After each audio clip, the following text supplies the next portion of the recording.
Welcome to a special edition of Breaking the News Plus, my friends. I am Jana Shortle, and with me today is a probably the most beloved child educator in the world. At this moment, she is the voice for kids everywhere in every situation. Miss Rachel, thanks for joining us. Thank you so much for having me, Jana. You're And that was welcome. too nice. That was too much pressure. Well, I mean, I didn't have kids when you rose to fame and YouTube with all these billions of views with these awesome children's videos yet. I was just on the cusp.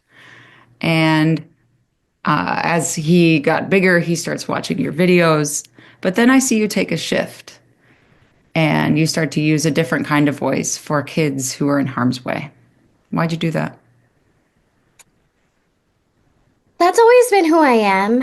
Um, I was thinking back in my 20s, it was at a local level, being a volunteer at the soup kitchen, being a Big Brothers Big Sisters volunteer, working with kids with disabilities, being just involved in any way I could help my community. And then as my classroom grew, I feel like the job description changed. I have the platform that I'm so grateful for that parents have given me, and I wanted to use it in any way I can to help children in need.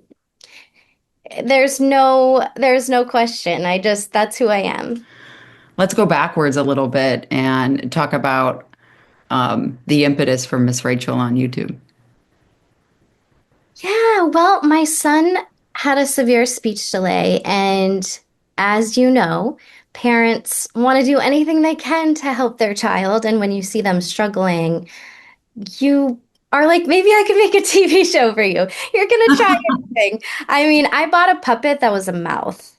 It was like this huge mouth puppet to show him how the tongue works with speech and um, just I would stay up till 2 a.m. learning about speech, and he is so visual. He's like me. We're both really visual, and sometimes we just need that extra visual to learn. And so I thought, you know what? He's so great with video. I think some of these speech techniques that are hard for him, he might respond to it on video. So I used to put on his video, like say he's watching Sesame Street. And then in the middle, I'd be like, it's mommy. I'd do a little commercial and then I'd put the show he wanted to watch back on. Um, yeah, I'd be like, can you say Thomas? You know his name. And then I'd go close with my mouth to show him. And then I'd be like, back to our scheduled programming. Oh, okay, so you're like an elevated parent. So you're an Yeah. elevated parent, how you come into this, you're helping your kid. And then like we talk about, you take this turn to be a voice for other kids. And it starts with the war in Gaza and what's happening to Palestinian kids. And Rachel, that could have cost you your fame. Why'd you do it? I thought about if it was my child, if I was the mom over there and I was born here and why. I mean, I just thought, what would I want somebody to do for me? My mom raised me with the golden rule, love every neighbor. Um, I see all kids as our kids, the great James Baldwin quote. The children are always ours, every single one of them, all over the globe. And that makes sense to me. It feels right. And I did have moments where I realized I was possibly giving up the career, and I prayed about it. I thought about it a lot, and it seemed like the right thing to do. And I feel lucky we were in a situation where we are our own bosses. And so I was able to do that. And I have a lot of privilege, and I knew that. And I think if you have a platform, you got to use it. It's Mm. just why would you ever not use it if it could possibly contribute to helping others in a situation where they're starving or it felt very surreal around that time because my son was like, "Mommy, why can't the babies there get the milk? Why don't they drive it to them?" And so even at such a young age, kids were like, "Why can't those kids have that?" So yeah, it felt right. Yeah. we saw you rise again, especially here in Minneapolis, Minnesota, to speak up for kids that were taken into ICE detention, specifically in Dilley, but I know you care about kids taken anywhere. Here in our Twin Cities, 70 kids were taken into custody at some point. Um, one of the face of our kids is really Liam Ramos. That's who the world saw, and you and your husband put together a song for Liam. Talk about that, and then talk about why again kids, or maybe it's the same reason of sticking up for these kids. I think if anyone sat across from a child, and this was virtual, but sat with a child who's at Dilley, as I did with Daver, I can't imagine anyone not being moved to try and help because it was such the reality that he was in a prison for kids just hit me, and there was no question this child is in jail, and I couldn't believe that it's here in the US. And Liam and we all were so moved, and Minnesota has been just incredible, and a lot of people around the country are so inspired, watching neighbors and communities and clergy and teachers and everyone cared so much about their neighbors. And um, Liam's song kind of came to us, you know, how songwriting, it just kind of, you're just moved to do it. And I I think in the song we wanted to show this is what happened, in his blue bunny hat, Spider-Man backpack, he was taken. But the chorus is like, but the people said, you're welcome here. That's what we say in the chorus. And the people said, there's more love than fear. And I think, I always come back to Mr. Rogers saying, look for the helpers, because how do you hold on to hope? How do you keep going? We see the best of humanity sometimes in these situations, and it's so hard to understand why there's cruelty and why these things happen and why children have to ever go through things like this. We should all be protecting them. And it makes me so upset that we could protect every child in the world and we just don't. But I was so moved by the idea that the people want Liam and his family here, and that there's a lot of people, and we all come together, and when we all come together and we say this is not how we want to treat people, that's a really inspiring thing. But I have my days where I'm just upset. Yeah, sure. You and I have talked about that. It's this, as an adult, especially once you have young children, you kind of get a little balloon ride back into those original values of Yeah. being in a shared world. And I'm so grateful for that as a parent. I'm sure you are too. And then they have people like you come into their lives and teach those values of empathy and kindness. And you and I probably of around the same age learned them from Mr. Rogers. And you're doing that for this generation just based on those really basic values. And sometimes I wonder, isn't it the adults that need Miss Rachel and Mr. Rogers right I now? still need Mr. Rogers. I know that. I love watching his show with my kids, and I love reading his biographies and watching the movies. There's a movie where he's swimming in the morning, praying, and he always woke up really early and swam and prayed for people, and it always brings me to tears. Um, yeah, I can't live up to he's a saint to me, but I definitely get so much inspiration by how he used media to share those values of kindness and inclusion, and I think yeah, I think so many adults need those reminders, and I think I do too. And you know yeah, I there's so much wisdom, and as you said, in being a parent where you're teaching for the first time, like, oh, look at that little boy's face. He didn't like when you took that toy. And those things are so simple.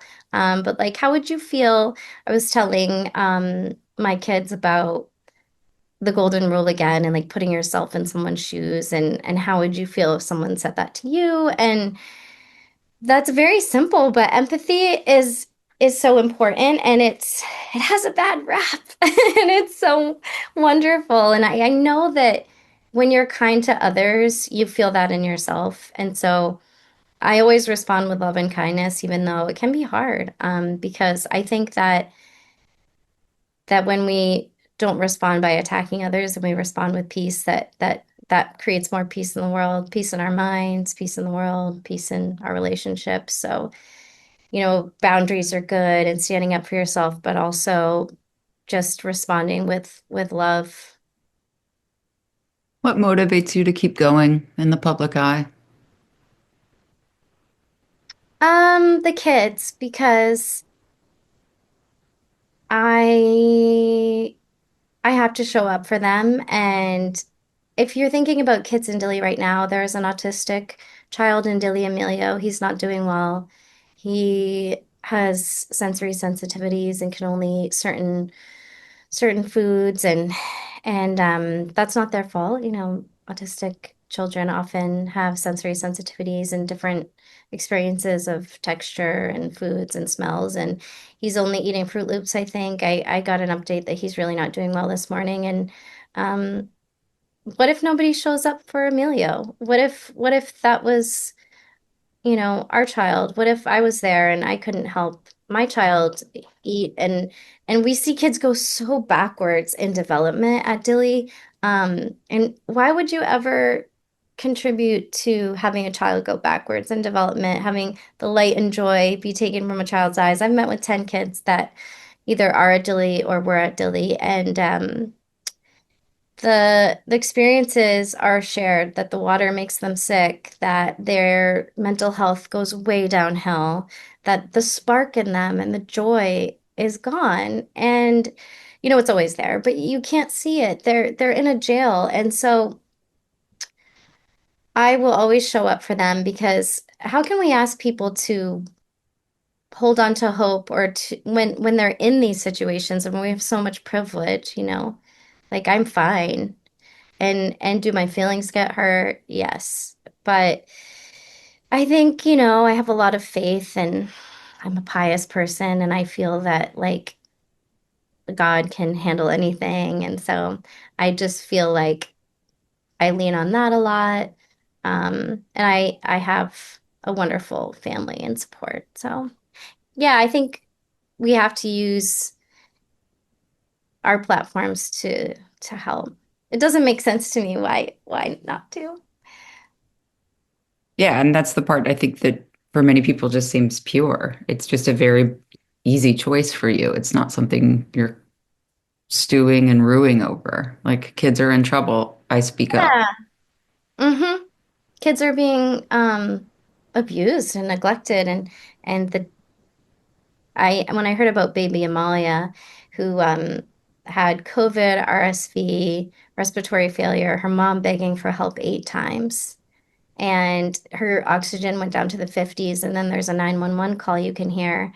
And I mean, Susie gets a cold and she's miserable, and my heart is just broken for her. And do you think that mom doesn't have the same love? Do you think that baby Amalia struggling to breathe isn't like any other child in the world? Um, we all know that it's not. And I think working with kids across so many communities and now in war zones and genocides, they all have beautiful differences, but they're all kids and they're all silly and they're all sweet and they're all smart and they're all bright. And you're just like, how could we ever have this be acceptable for one group of children? And so picturing that happening with baby Molly, and she almost died. She was in ICU. Can you imagine seeing your child hooked up to machines and then they sent her back to Dili while a measles outbreak was going on. Just total disregard for this little baby girl. I just don't understand. Yeah, it's just a red line for you. And you share that. And I know that you may not think it's courageous, but just from a media perspective, it's just like this is real to her and pure to her. And a lot of people, I think you have a lot more people who discovered you at that iteration, not for the children's programming iteration. So my last question to you, my friend, is how do those two coexist? How does the child educator, goofy singing songs about icky sticky bubblegum match with this voice for children in harm anywhere? That's a beautiful question. I love your questions. It's because I delight in children and I see them all as the bright, equal, capable, wonderful people they are. There's a really nice quote that like any meeting with a child is a divine appointment. And I know when I meet with a child, I try to just follow their lead and join their world. And it's so, it's such a precious thing. I value it so much. And that time with them when I'm having fun and singing and being silly, it's that same love and care that goes into that. And I do think, um, I remember having a big moment where I thought that I could lose the career, and I was like, wait a second.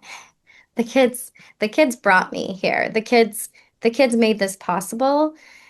They felt that love and care and unconditional love, and that's why I have the platform. So why would I not use it to help them, even if it meant that I might lose it? So it's a very obvious decision, and that's when I said to all the companies I work with that they don't have to work with me and that this is how I'm going to be always. And I don't care if it's controversial, and you can choose to work with me or not. And that felt really good. I'll end by saying I think I just saw that you were sharing something about Hannah Fassbender, and I've been watching Hacks for the first time, and I I saw that video you posted. yeah, just like night before last, when there's just a line in it that says integrity is niche. And it just hit me. Yeah, I resonated with that video and with Hannah's latest posts about kind of questioning where is everyone? Yeah. Yeah. So if integrity is niche, we're in the niche. Oh, you are too. That's so kind. And so is Minneapolis, and just sending so much love and pride for you all. And thank you for being an example to everyone on how to love your neighbors and care and show up. And thank you. Thank you too, Rachel. It was good to talk to you. Yeah, so great to talk to you.